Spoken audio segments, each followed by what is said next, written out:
For the last 5 years, archaeologists have been conducting the most far-reaching investigation of the Stonehenge site ever attempted.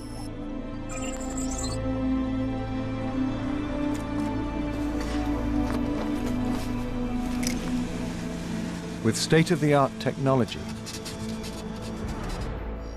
they've investigated every monument, both visible and invisible, around the stone circle. It's an all-encompassing approach that could finally unlock the mystery of the enigmatic stones and the prehistoric culture that flourished around them.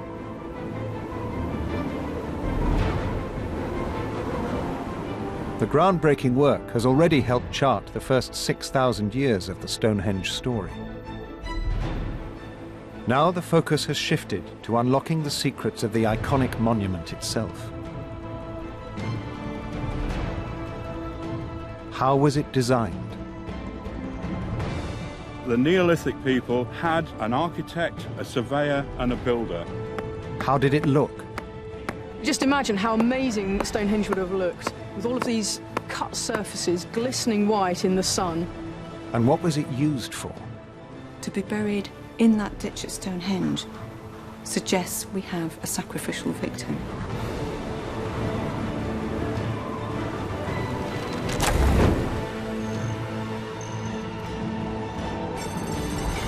An unprecedented level of new research, the latest remote sensing equipment, and fresh discoveries has produced a more detailed and revealing picture of Stonehenge and its people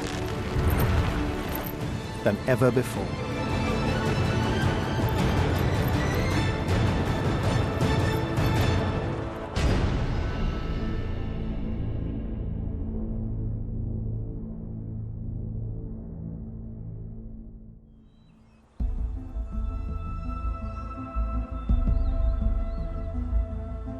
For hundreds of years, experts and amateurs alike have tried to solve the enigma of Stonehenge.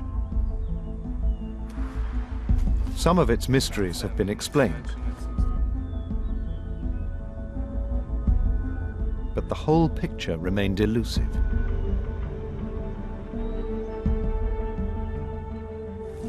Now a group of specialists known as the Hidden Landscapes Project, led by Birmingham University and the Ludwig Boltzmann Institute in Austria,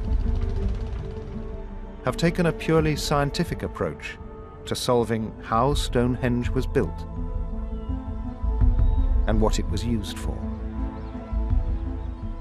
If you were to focus on excavation, you'd by necessity end up focusing on particular monuments and particular sites. By surveying nearly 10 square kilometres, we can actually look at the entirety of that landscape.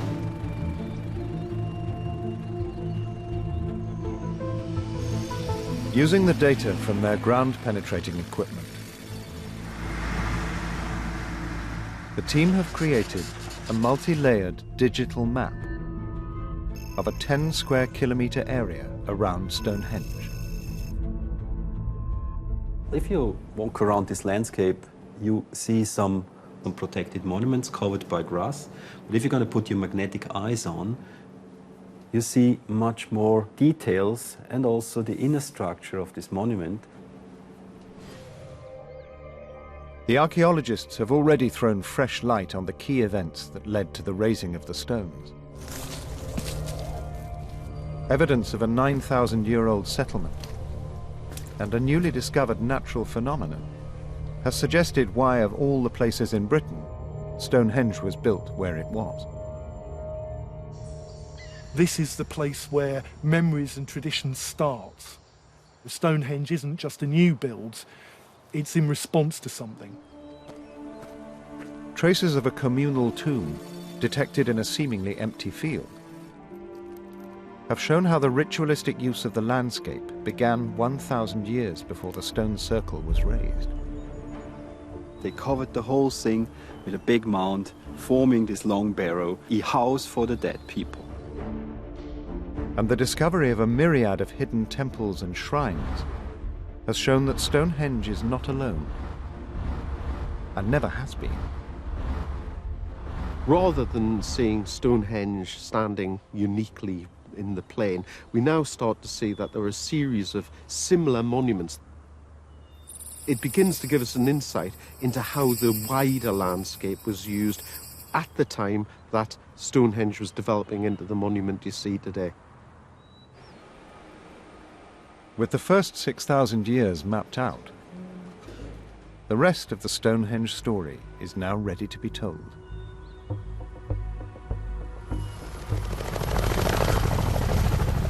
To better understand the period leading up to the raising of the stone circle, Dr. Henry Chapman concentrated on one of the largest monuments surveyed by the Hidden Landscapes Project. Lying 3 kilometers to the northeast is Durrington Walls. Its 500-meter wide circular ditch and bank make it the largest monument of its type in Britain. The Durrington Walls is a huge henge. It's dating from the middle of the 3rd millennium, round about the early stages of Stonehenge. Giant monuments like Durrington Walls were the product of emerging hierarchies who wanted to demonstrate their authority in the region. Clearly some very, very powerful people around at that time who were being able to control resources, control the labour force, to create some of the largest monuments we've ever seen. What Durrington, I think, is showing is that, although it's just that one point which we understand, it's got ramifications, I think, for the whole of the Stonehenge landscape. It was this drive to build ever more spectacular monuments that pushed the builders towards the ultimate expression of prehistoric building prowess: Stonehenge. It's possible to imagine a level of competition between different groups in southern Britain. This might be related to increasing political centralisation and order and control. It might be related to a greater sense of identity amongst the different groups that occupy the wider landscape. In that context, the construction of this extraordinary building at Stonehenge marks a kind of exponential increase in terms of the scale of the enterprise, and from the point of view of competition, very difficult to compete with. The raising of Stonehenge's megaliths began around 4,600 years ago.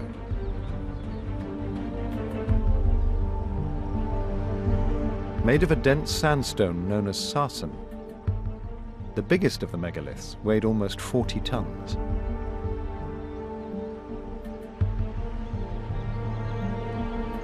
No large deposits of sarsen have been found in the vicinity of Stonehenge, and it's widely accepted that the enormous building blocks came from the Marlborough Downs, 48 kilometers to the north.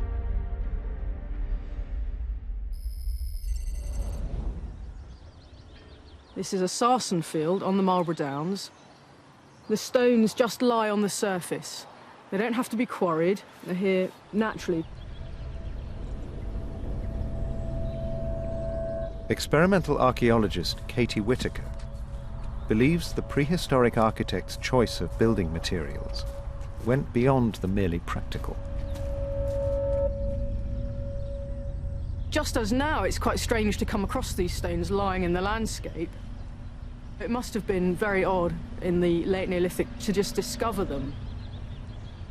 Why are they there? Where have they come from? This combination of their positions in the landscape, their texture, their surface, their strangeness, these are all qualities that may well have been significant to people in the past and may have influenced their choices to take them all the way down to Stonehenge and use them in the monument itself. At the time Stonehenge was constructed, more than 500 square kilometers of this landscape was littered with thousands of huge sarsen stones, from which around 80 of the biggest were selected for the construction of Stonehenge. Well, this is a much better example of the sort of stone that the builders needed for Stonehenge. The next question then is how to move it from here on the Marlborough Downs 30 miles down to Salisbury Plain.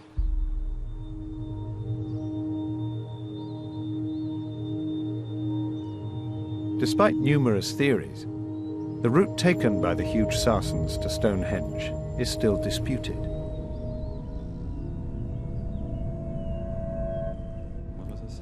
But when Professor Wolfgang Neubauer studied the data from the survey, he saw a new solution. How the big Sarsen stones have been brought to Stonehenge has been a striking question all over the centuries.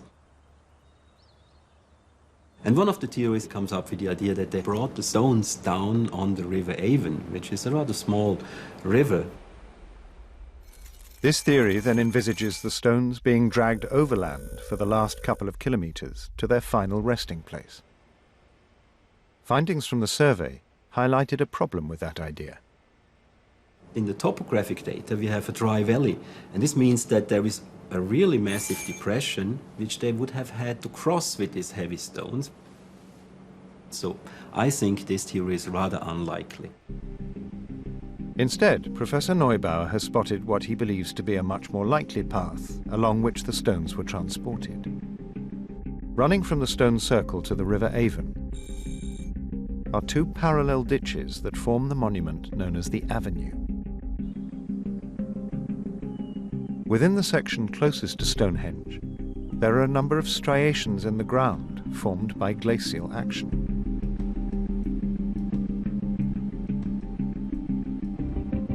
The hidden landscape scans revealed that these marks extend far beyond the avenue. This scratchy pattern is rather obvious in the area of the stone circle and gets even more striking close to the Curses monument. But they also appear on the other side where the geological situation is completely different. Then they go on in the direction of the Marlborough Downs. Professor Neubauer is convinced that such a distinctive feature in the landscape would have been the most logical course for the stones. It looks very obvious to me that they took the shortest way from the Marlborough area, where the Sarsen stones actually appear sometimes on the surface, and brought them down on the direct way to Stonehenge. Even taking this direct route, it's estimated that it would have taken almost 10 years to drag all the stones to their final resting place.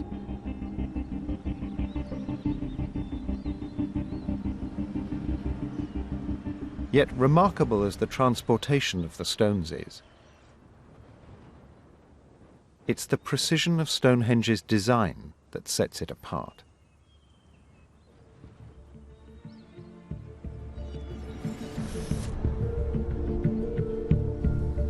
Archaeological surveyor Tony Johnson has studied its unique layout for over a decade. The Neolithic people had, just as we have today with large buildings, an architect, a surveyor and a builder. And most people's idea of Stonehenge is that they just built it. Well, they didn't. And you couldn't build something like Stonehenge without a plan. Assisted by land artist Rob Irving, Johnson set out to demonstrate how the geometrical blueprint of Stonehenge was plotted using elementary surveying tools. The surveyors laid out the positions of the stones precisely, using ropes and pegs in the way that we hope to demonstrate today. An open expanse of sand provided enough space to sketch out the monument's floor plan. The beach acts as a convenient scratch pad where we can mark out lines that are easily visible to demonstrate the geometry of Stonehenge. The first step was to draw a circle with the same dimensions as Stonehenge's outer ring of megaliths. To match Stonehenge's orientation, a line was drawn bisecting the circle in the direction of the rising sun. Around this central axis, the symmetrical layout of the entire monument was plotted. Irving used elegant geometrical rules to map out the position of the stones. On the circle, we're going to mark a hexagon, each side of which is exactly the same length as the radius of the circle. And we're going to build out from there to mark those 30 points which relate to the stones at Stonehenge. In total, 5 hexagons were etched out, creating the coordinates of Stonehenge's 30 outer megaliths. So you get a better idea of where the centre of the stones were. What I'm doing is making a post-hole size imprint of where the stones would sit in the geometry of the whole thing.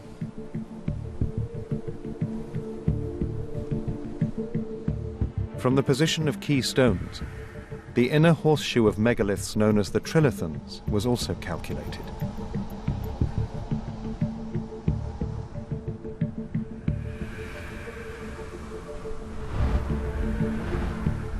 The axis of the rising sun was used as the fixed line of reference.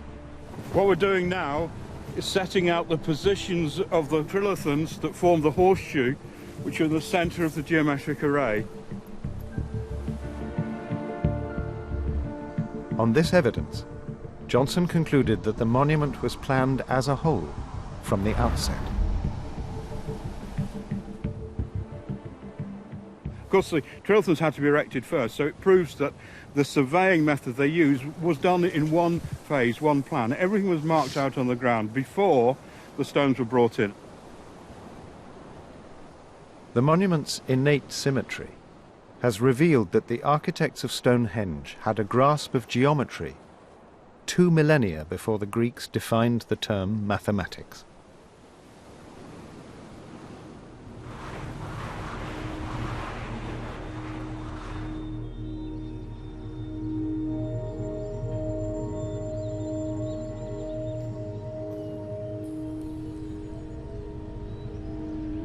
"4,600 years on, the remaining stones still stand as a powerful reminder of the skill and ambition of Stonehenge's creators."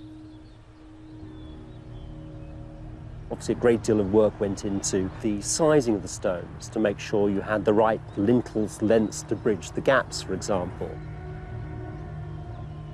And above all, the attempt to create a perfectly horizontal top of the Great Sarsen lintels. The megaliths were not simply held in place by their own weight. They were interlocked using a series of elaborate precision joints. On top of each upright, protruding tenon joints were carved to fit into mortise sockets on the underside of the lintels. The lintels themselves were carved with a groove at one end and a tongue at the other. They too interlocked. It was a meticulous construction method designed to make permanent the monument's primary function, to mark the passage of the sun. The sophistication and precision with which Stonehenge was built around this solar axis is exceptional.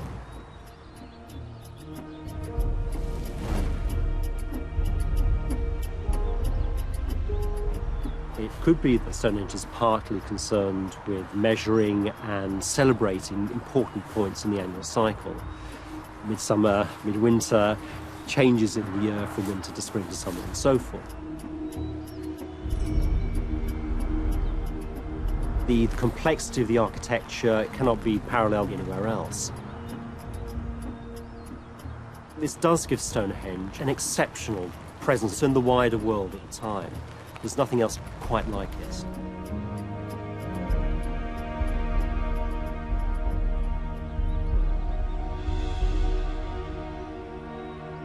Today, only half of Stonehenge's outer circle has survived.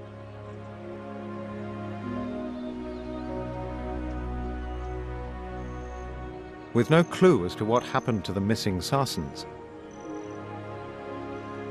it's believed by some that the monument was never finished. But in the summer of 2013, the rare phenomenon of a British heat wave revealed new evidence.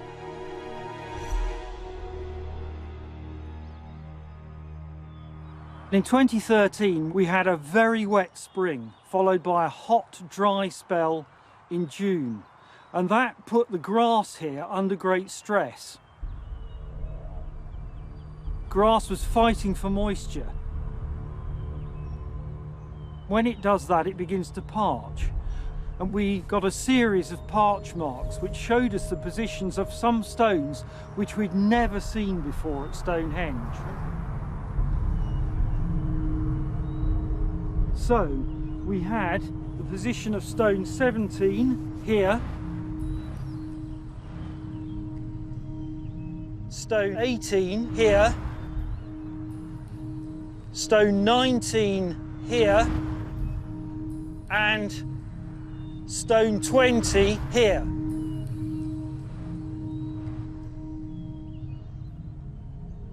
The parch marks represented some of the most compelling evidence to date that Stonehenge was actually completed. To grasp how the stone circle would have looked in its heyday, Katie Whittaker recreated the masonry techniques used by its builders.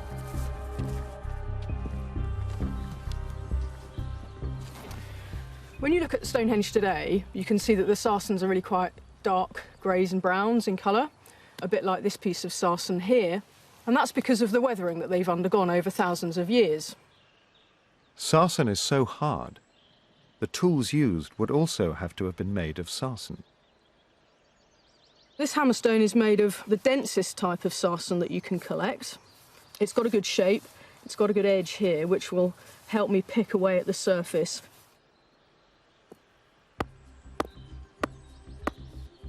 Whittaker has replicated the techniques Neolithic stonemasons used to produce the finished sarsens.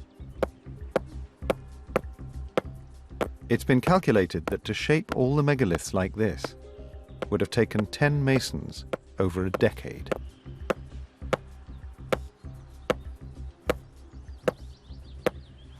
One of the things that's really noticeable about this is just how little return you get for a lot of work. Underneath the dust that's been created, there's a really tiny area that started to change, revealing the white colour of the clean stone underneath. So just imagine how amazing Stonehenge would have looked with all of these standing stones, their cut surfaces glistening white in the sun as you approached up the slope towards the monument. Centuries of weathering have left Stonehenge's remaining megaliths dark and rough. But 4,600 years ago, with each stone freshly worked and set into place as its architects had planned, worshippers of the day would have seen Stonehenge in all its intended glory.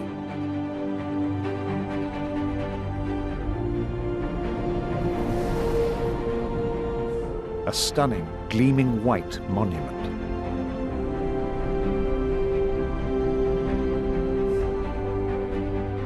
Its intricate construction, a testament to the sophistication and commitment of the people who built it. Stonehenge truly was the crowning glory of its age.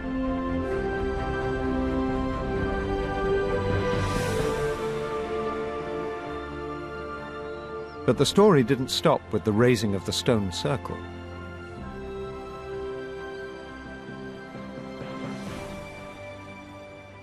Alongside the Sarsens, Stonehenge contains other megaliths known as the blue stones. Although the blue stones are dwarfed by the giant standing Sarsens, the effort needed to transport them to the site was still enormous. Analysis of the rock has proved many of them were quarried from the Preseli Hills in Wales, over 200 kilometres to the west.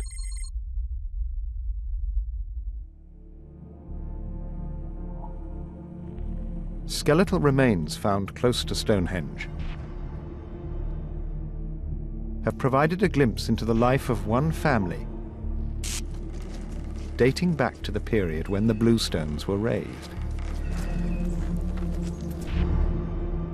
The remains we see here are those of an adult male, probably in his late 30s or his 40s. Along with the man, the remains of 6 other people, including children, were found in the grave. Observed similarities in the skulls suggested they belonged to the same family. The individuals who came from here predominantly date to the time at which the blue stones were erected at Stonehenge. We undertook strontium-oxygen isotope analysis on the teeth from 3 of the adults. And what we found was that they were not local to the area in which they were buried.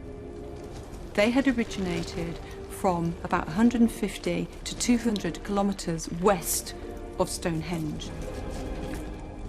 This would take them into Wales, which is also the area from which the blue stones come from.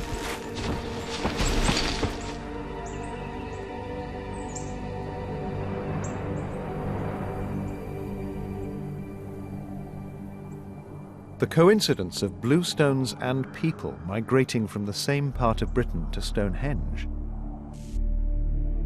became more intriguing on closer inspection of the bones. Looking at this skeleton, you can see that there was a massive traumatic injury to the left thigh bone.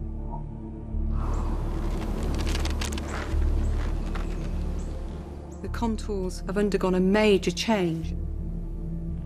If I compare this with a complete femur here, you can see just how dramatic those changes are. This is a major trauma. This is a very heavy, thick bone. It needs a pretty powerful force acting on it to break it the way it is. What causes this sort of thing in modern clinical cases is maybe a motorcyclist who is run into by a motor car. It's that kind of level of force. What you've had is a major fracture mid-shaft, which has ended up causing massive damage to that bone. This looks like it might have been a compound fracture that broke through the surface as well. But the amazing thing is, it mended. And he lived.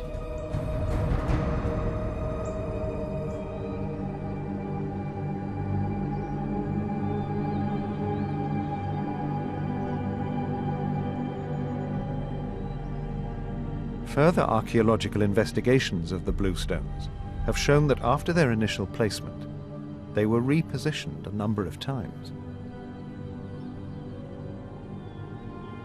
When Stonehenge was built, around about 2600 BC, that wasn't the end of the story in terms of the architectural development of the monument.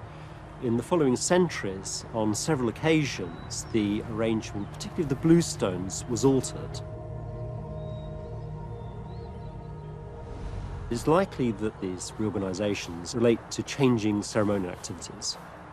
If you need to reorganise your ceremonies, your rituals, you reorganise the stone settings. And I think that accounts for why the blue stones are being shifted and changed very significantly in the later life of the monument.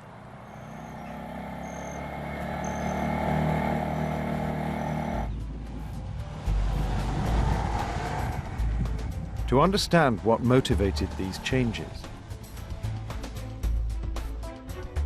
the Hidden Landscapes project has examined every monument in the area.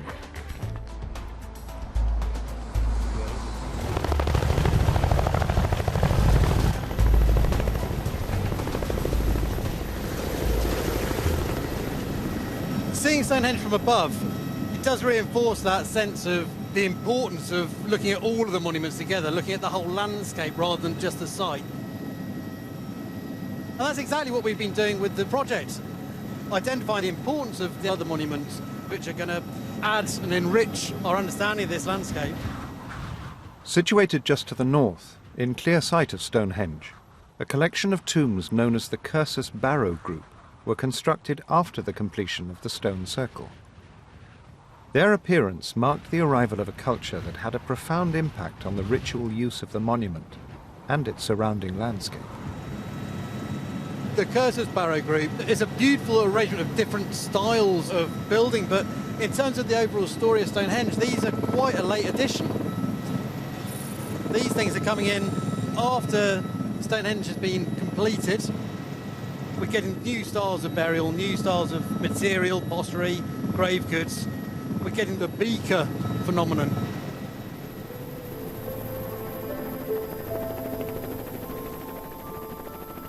Recovered artifacts from tombs like these have given this era its distinctive name. The reason we call this period of time in prehistory the Beaker period is because of these pottery vessels. They're bell-shaped and they're normally made from local clay. They're found in graves and they're really finely crafted with these horizontal bands of incised decoration. The origin of these objects showed that Stonehenge was becoming the focal point for a new wave of continental influences. Men, particularly, are buried with weapons, and this burial comes with the typical male artefacts. He's known as the Roundway Archer because he was found with this really beautifully fashioned flint arrowhead. The shaft and the feathers would have rotted away, and so would the bow, the bowstring, and perhaps the quiver that would have held arrows. And alongside this arrowhead is the other element of the archer's kit, which is this. It's a wrist guard. It would have been attached with leather straps, and it was found on the archer's arm bone. The really exciting thing about this is that it's made of jadeite, and it's not from this country. This is probably from Spain. For it to be associated with this man in this burial indicates how widely he and his community were connected and how important he was to be buried with artifacts that are this precious and this rare. From assemblages like this, we can see that people and ideas are coming into Britain from the continent, and we can see that in the decoration of the pottery. We can see that in how far away these materials are being brought, and they're being brought to the area around Stonehenge. This is a place of great significance, and influential people are coming here.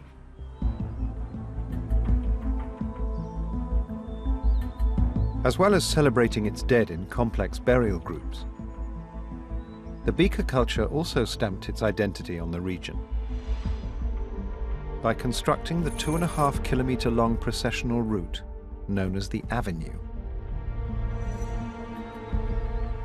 Like the rearrangement of the Bluestones, the Avenue's parallel ditches appear to have controlled the passage of worshippers around Stonehenge. When the Hidden Landscapes Project surveyed an area close to the Avenue, they detected traces of another structure built to influence the movement of people. A wooden barrier, nearly 2 kilometres long. One of the really weird things about Stonehenge landscape, and one of the things which not many people know about because it's not visible on the land surface, is what's known as a palisade.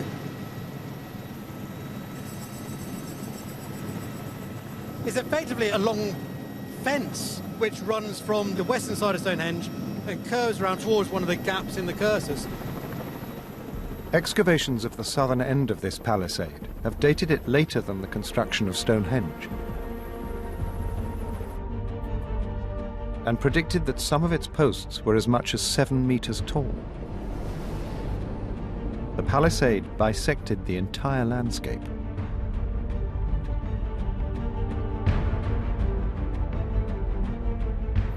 If it was built all at the same time, then that's effectively a barrier to movement from the east and west, sort of dividing this landscape. The palisade is one of those things which is incredibly significant to the landscape, but it's not widely understood.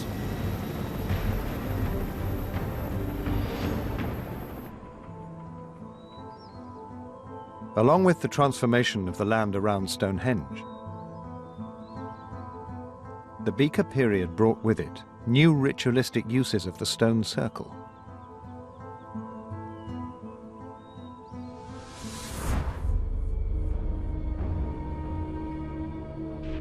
Forensic investigations on a male skeleton have provided powerful evidence that 3 centuries after its construction, Stonehenge became a site of human sacrifice.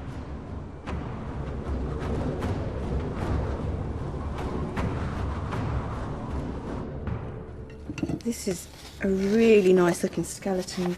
This is in very good condition. He was buried, very unusually, in a ditch at Stonehenge. This is a very highly ritualised site, so this is quite an unusual find.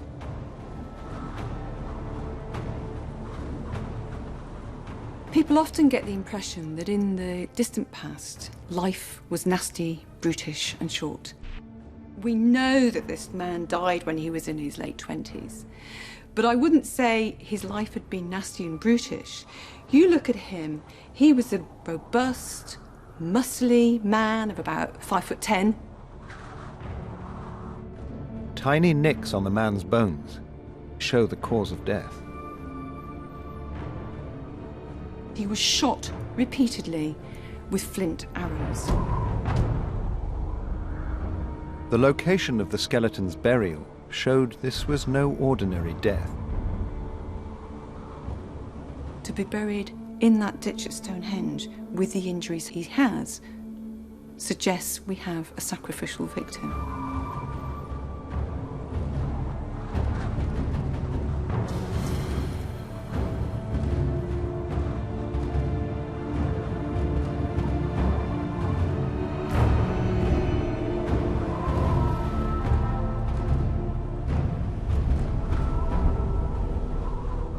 There are several injuries, all in the chest area, that show where those arrows went. And if we start off by looking at this bone here, the breastbone of the sternum, if I take this arrowhead, you can see the tip of the arrowhead where it's come into his body from the back and to the side and has stuck into the back of his sternum.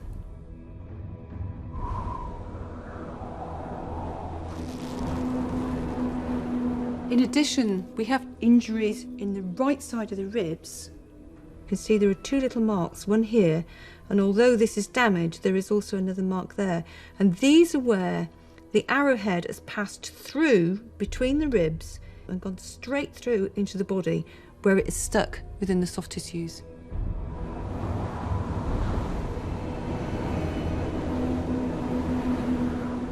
Similar to on the right-hand side, we have 2 of the ribs on the left-hand side. We're looking at the 10th and the 11th, where again an arrow has gone between the 2 ribs and caught the top of one and the bottom of the other.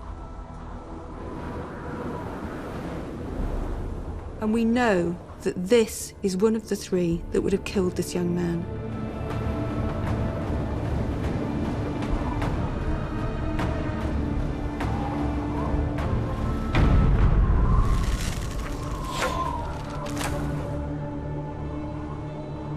No other killings of this kind have been found in Stonehenge. Why the man was sacrificed may never be known. But his burial, so close to the stone circle, suggests his death was ritualistic.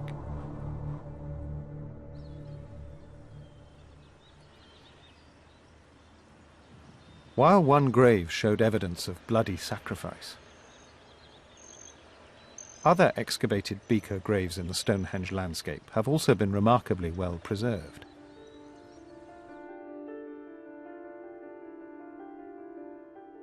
The artifacts they contained reflect the revolutionary technologies that arrived in Britain at the time. Burials from the beaker period are the first time we see metal artifacts in Britain. This is a copper dagger. When it was new, this would have been absolutely bright and gleaming. This is not about cutting up your dinner or fighting with the neighbours. This is a ceremonial dagger, and it's probably from Central Europe. The people with the knowledge of the technology also arrive in Britain, and they share that technology amongst people here, and it changes their culture. This is the start of the age of metal.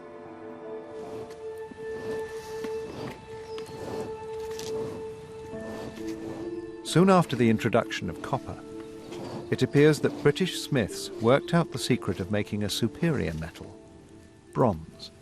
The arrival of metal in Britain happens quite late compared to Europe, but the discovery of tin in southwest England, in Cornwall and Devon, brings on the true Bronze Age very quickly. In Britain, the abundance of copper and the far rarer tin saw local metal workers lead the way in prehistoric bronze production. By alloying the copper with a little bit of tin, I'm going to make a 6% tin bronze thereabout, which is quite typical composition for the early Bronze Age.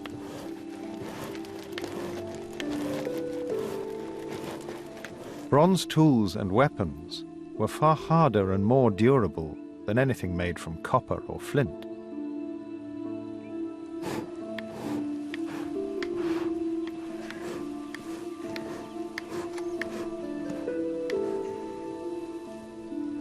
It's good. It's gone in. So we should have a knife there. I'm going to lift the mould out, lay it on its side, and then break it open.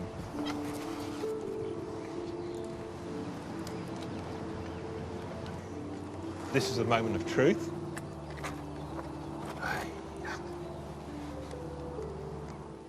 So this is the end of the process of all our work. Just like the knives that you find associated with burials in the area around Stonehenge, this is the proof of the big change with the advent of bronze.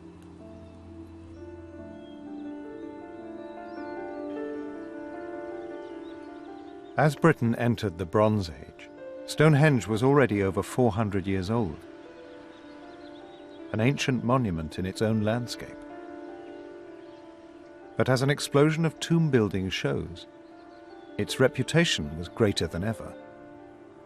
There are hundreds of early Bronze Age burial mounds in the area around Stonehenge. When first built, many of them would have been gleaming white, shining mounds. These would have been seen across very large distances across the landscape. Each of these circles shows the position of a Bronze Age burial tomb. The Hidden Landscapes project has thrown new light on their complex interconnections. The geophysical survey work is allowing us to see for the first time how the obvious surviving monuments relate to others which we now can't see on the surface.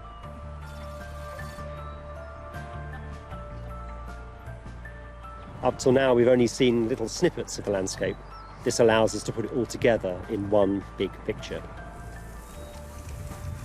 The position and alignment of the tombs revealed a clear strategy behind their placement. The biggest mounds are almost certainly associated with an elite class within early Bronze Age society who are using Stonehenge and the other monuments around as focal points which they can refer to in relation to their own power and prestige in the early Bronze Age.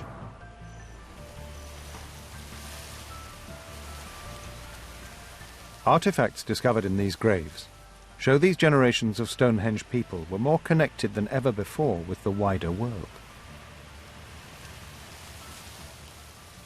We have Breton-style daggers, for example, turning up in British early Bronze Age graves. There are various other kinds of accoutrements, pins, certain kinds of whetstones, other kinds of objects which suggest continental connections. Two-way trade with the continental mainland had flourished, with Stonehenge seemingly a vital hub. In Stonehenge, you do see an increase of the volume of material from far afield and from abroad. We find amber from the Baltic, copper axes from Spain, and gold from Ireland. Whilst in Holland, you would find Cornish tin. The Bronze Age saw a huge increase in international trade. To better understand the practical challenges that made this boom possible, Professor van der Noort, along with shipwright Brian Cumby, set out to build the first full-scale replica of a Bronze Age boat. The innovative plank-built sea craft developed in Northern Europe at this time. I've been building classic wooden boats for nigh on 40 years. When I was given this job, it was a complete new learning curve for me. I had to start to think like a Bronze Age man. They had to hand carve everything and fit it and look at it, and that looks good, that looks bad. It's just a matter of building by eye all the time. The design was based on fragments of prehistoric boats discovered in Britain. The biggest challenge was how to build the craft's plank-constructed hull without nails or glue. We knew from the excavation that they used yew branches from the yew tree, withies, and this is used to tie this plank to this frame and hold the whole boat together. And we're amazed at how strong she is. We thought that would be one of the weak points of the boat, but we've been proven wrong.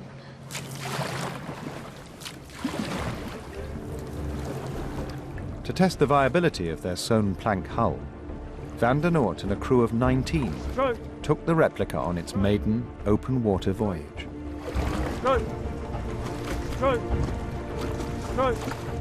16 meters long and weighing over 5 tons, these boats were bigger and had more cargo capacity than any craft built before.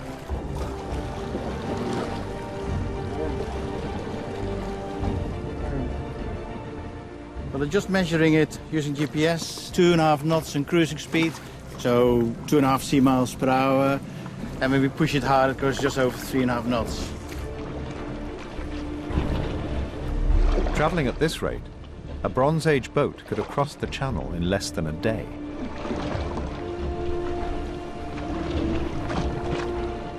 By mastering the use of planks instead of hollowed-out tree trunks or animal hides, Bronze Age shipbuilders had made a huge leap forward. She could probably take about 7 tons of cargo. But I think they'd carry livestock, people, and tin ingots. Van der Noort's wider research on Bronze Age trade has identified prehistoric Britain's special role. How Britain fits in that picture of these Bronze Age networks is really access to tin, which is a rare metal, but you need it for making bronze objects. And I think that is the critical, valuable that Britain adds into this European network. At the heart of Britain's commerce was Stonehenge. Lots of archaeologists have come up with this idea that Stonehenge has become a kind of central place, a place of power. And it may well have been that if you were in Germany and you wanted gold and tin from Cornwall, that you had to go through the people who we now have found buried in Stonehenge.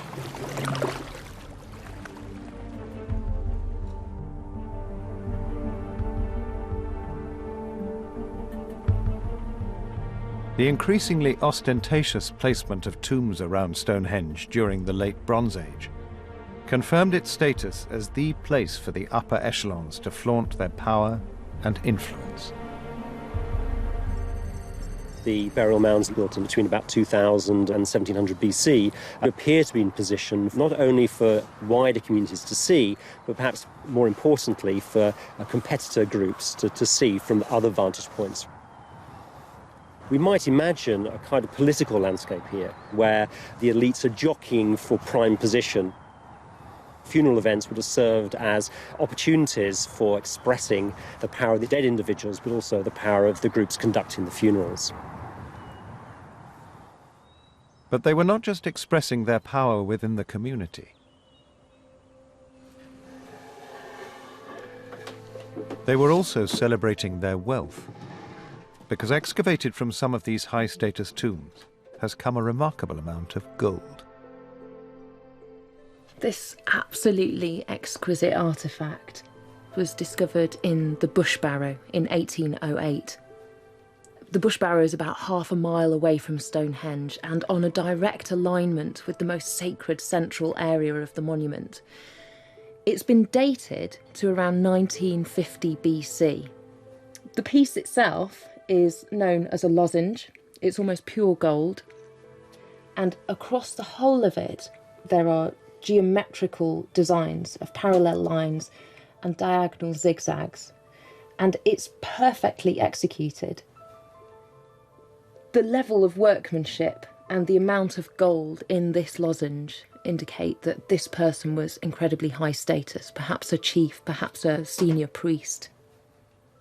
And they think that it would have sat in the centre of the man's chest, perhaps holding together a garment or perhaps hung in as a pendant of some description. But the most impressive item that was found in the Bush Barrow grave is actually in this tiny little dish. These are some of the estimated 140,000 tiny gold studs that were placed into the handle of a bronze dagger that was found in this Bush Barrow grave. At ultra-high levels of magnification, some of the intricately worked studs can still be seen embedded in fragments of wood from the handle.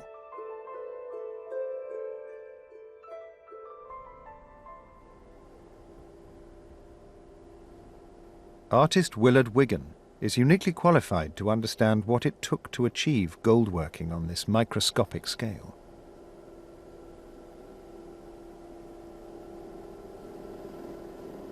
Wigan is the world's preeminent nanosculptor, a niche market where smaller is better. I'm actually producing something that's smaller than a full stop in a newspaper.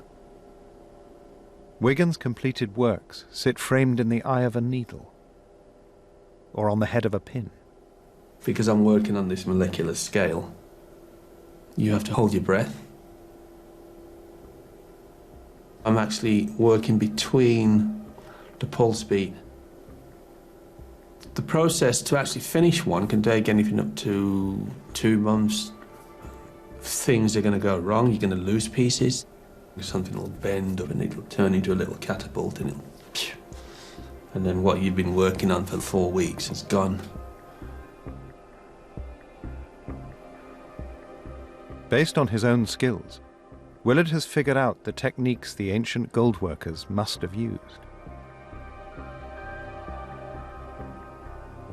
I would say 2 fine pieces of gold twisted and rolled. If you look here, you can see where it's twisted and flattened off. I cannot see an adult doing that because your eyesight starts to deteriorate even at 21. It would have to be a child that's done that. Even when aided with modern technology, Willard grasped the difficulties of making a gold stud on this scale. They probably found a way of slicing the gold into very fine fragments by perhaps using a piece of flint, and then you'd get these shavings of gold would come off.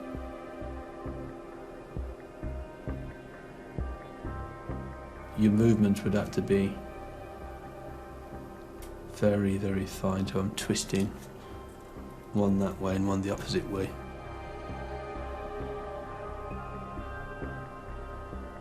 Once I've got to the stage of where I think it's going to snap, I stop, cut them off at each end. And then squeezed at the end to give that pinhead look at the top. Back then, there's no technology, there's no microscopes, nothing.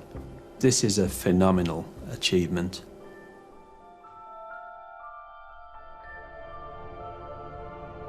More prehistoric gold objects have been found in the region surrounding Stonehenge than anywhere else in Britain.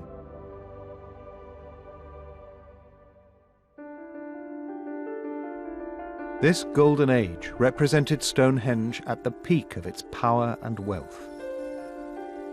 A discovery made by the Hidden Landscapes project in a field to the east provided a glimpse of when the area's ritual importance began to decline. This is an amazing field. Just by driving over with my magnetometer, I did see on the screen a lot of pits and a lot of long ditches, and in between, a lot of smaller pits which are in the size of post holes.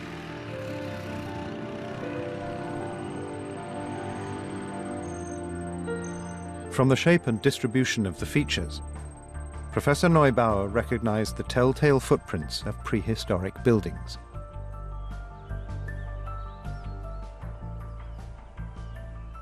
When I first saw it, it was of course, wow, now we have a settlement, what we have been looking for all the time. So there was so many empty areas without any settlement traces that it really was a great thing to have it now here in this large field.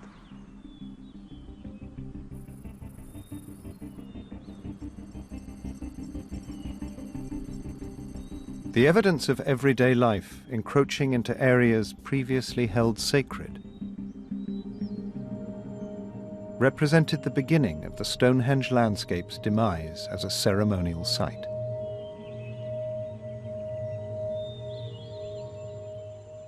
By 1500 BCE, all monument building had stopped, and the area was broken up into farmlands. Over 1,000 years old by then, the stone circle was, as it is today, an enigmatic reminder of a lost civilization.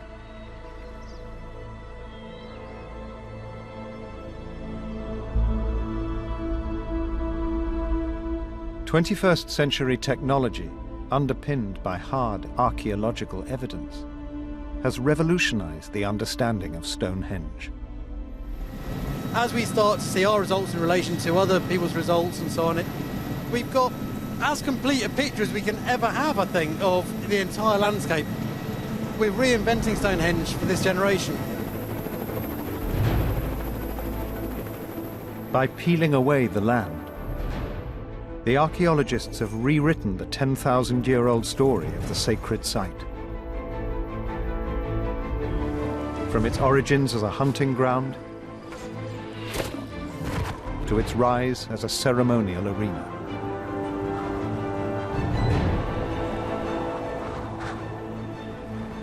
Having this iconic landscape now really covered, we can now put the whole thing in a context, in space, but also in time. The vast array of data has provided new scientific insight into the pre-planning, construction, and use of the stone circle, forever dispelling the myth of its seclusion.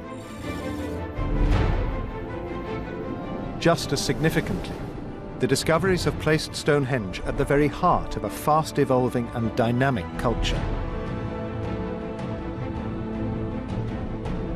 This is the story of Stonehenge.